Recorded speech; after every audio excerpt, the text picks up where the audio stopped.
Hey friends.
Interesting.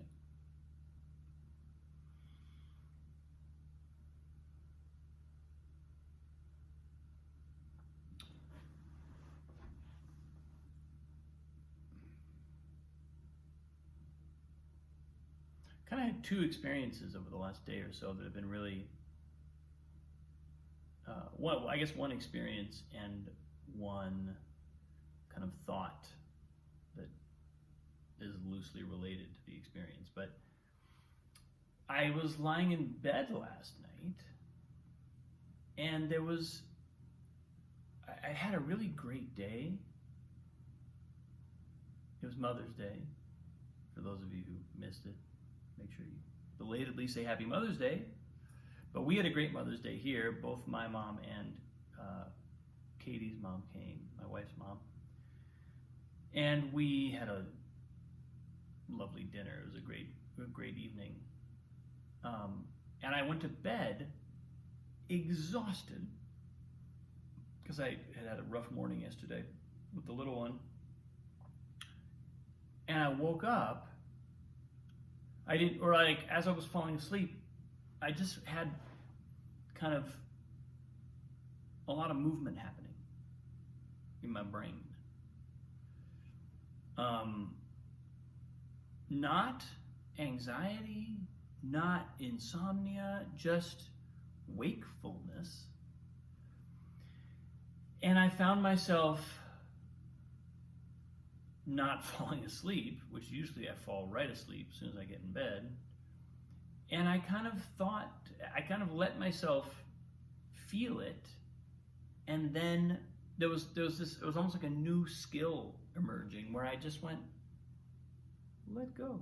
I just let go of everything in my mind. It was almost like a meditative practice, but in a very practical sense, it just relaxed me. It was just like, and now that I'm kind of reflecting on it, it makes me realize what I was doing was simply saying yes to this moment.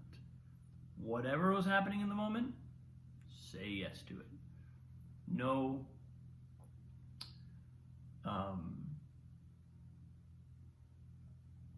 no resistance, no need to change anything that's happening. Just say yes. And this relates to the thought I had a few days ago,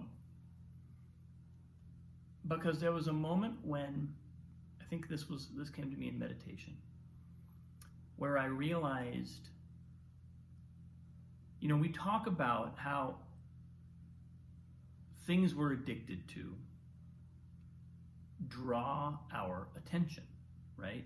That's kind of like the definition of an addiction. It's something that takes our attention, that we put our mind on, or in the case of substance or chemical addiction, there's a whole physiological response that becomes associated with a certain thing that our system thinks it wants, and it draws our attention very powerfully, right? But then obviously on the level of like chemical drug addiction, you're in a very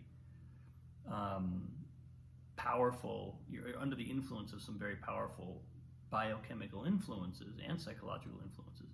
But even without that, even just addictions like certain habits of thought, certain ways of behaving, not liking certain foods or whatever it is, things that can be kind of, that wouldn't rise to the level of what we would clinically call an addiction. But if we're doing kind of powerful self-awareness work, we realize immediately that it's basically the same mechanism.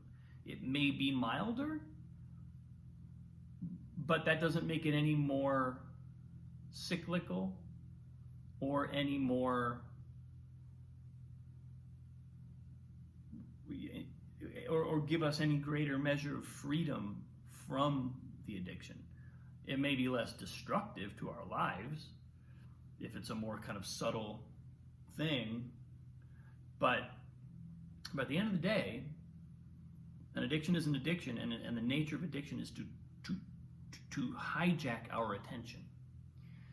So I was kind of reflecting on that, and what came to me was, it's not as simple as when we get to a deep level with this work. It's not as simple as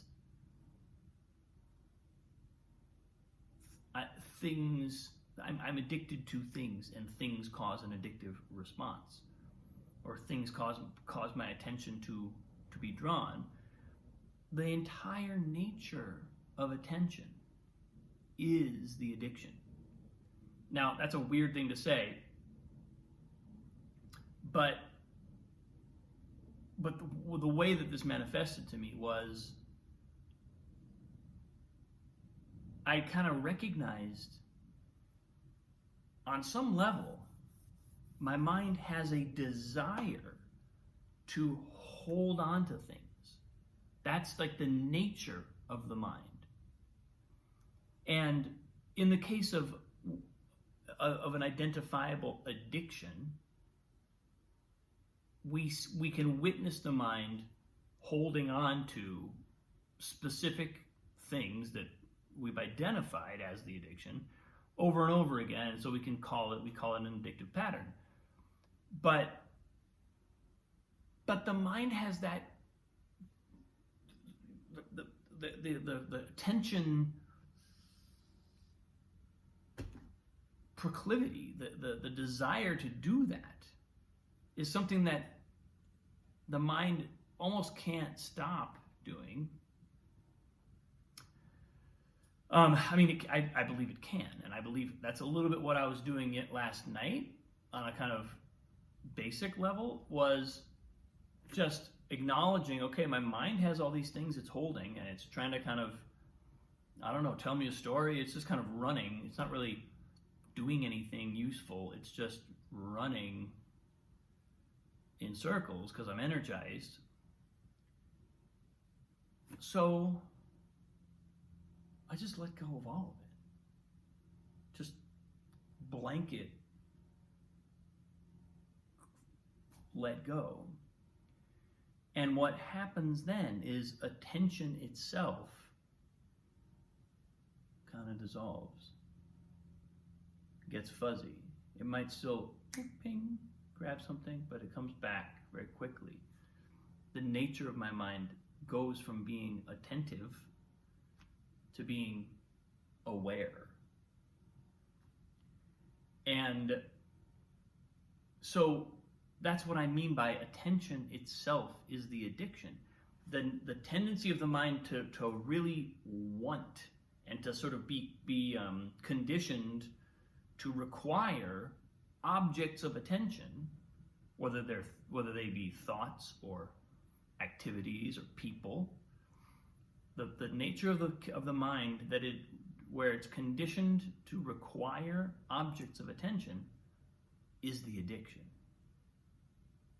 And as long as we can't really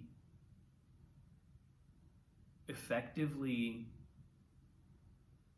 dissolve the whole tendency towards latching onto objects, we're never really going to be free. We may cure ourselves, heal ourselves from one addiction or the other, and God knows if in the case of destructive addictions that would be a very good thing. It's a step in the right direction, but it's not really freedom until our mind does what we want it to do and nothing else. Otherwise, it's like we're like in a vehicle. It would be like being in a self-driving car that's driving us places we don't want to go. That'd be scary.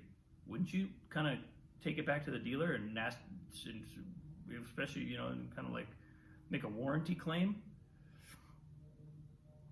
You wouldn't do that if it was a product in the external world, but we do that with our mind all the time. All the time. We let our mind take us wherever it wants to go without really checking in. Wait, is this, my mind is going here, but is that actually my intention, or is it just my mind? So So I think there's a level of kind of fundamental consciousness of what attention even is, why the mind holds on to objects at all. Not that we have to answer that question philosophically, why does that happen, but seeing that it happens, knowing and acknowledging that it happens, and engaging with that, dealing with that fact, is kind of a precursor to freedom. Because otherwise, we resolve one addiction, but if the mind is still doing that thing, it's just going to go find another thing. It's just going to go find a substitute. I think that's probably we talk about substituting addiction, right? You kick one addiction, but you pick up something else. You kick smoking, all of a sudden you start eating candy, or I don't know. You have plenty of examples of substitute addiction, I'm sure. But we're not really free until we can choose what the mind holds on to, where the focus goes. That's the practice. That's the skill. That's the real high-level work, is getting to where it's not just this or that. I'm not attached to sugar anymore. I don't drink alcohol anymore, right? It's not something so simple. It's kind of knowing, oh, this is the nature of my mind. I want to control it. I want to be driving this vehicle.